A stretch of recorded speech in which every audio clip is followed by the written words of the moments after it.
আছো? আজকে পুরো হোয়াইট ড্রেস, একদম হোয়াইট পারি লাগছে তোমাকে, একটা সুন্দর লাগছে একদম। কি বলবে আবার উইন্ডো প্রোডাকশনে কাজ করে, কেমন অভিজ্ঞতা একটু শেয়ার যদি করো। এই তো বলতে গেলে আমার কান্না পেয়ে যাবে, কারণ 25 বছর ধরে অপেক্ষা করেছিলাম যে উইন্ডোজের ঘরে শিবপ্রসাদ নন্দিতাদির ডিরেকশন আমি কবে কাজ করব। কিন্তু 25 বছর ওয়েট করেছি। ওদের ছবি বেরোলেই সব ছবি আমি দেখতাম আর ভাবতাম যে না, আর হবে না, বয়স বেড়ে যাচ্ছে, আর কি আমায় কখনো ডাকবে। কিন্তু সেই স্বপ্ন আমার পূরণ হতে চলেছে আজকে ফুলপিসি এডওয়ার্ড করে।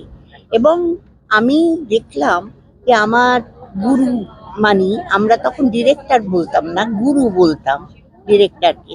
তো এই আহ, এদের কারণ কি? এই যে শিবপ্রসাদ নন্দিতাদির এত ছবি, সব ছবি এত ভালো কেন হয়? এই ফুলপিসি করতে গিয়ে আমি দেখলাম কি অক্লান্ত পরিশ্রম করে এরা। কি মানে কি বলবো, যেটা আমি যখন 17 বছর বয়সে এসেছিলাম, যেসব ডিরেক্টরদের দেখেছিলাম তাদের মধ্যে এইগুলো ছিল।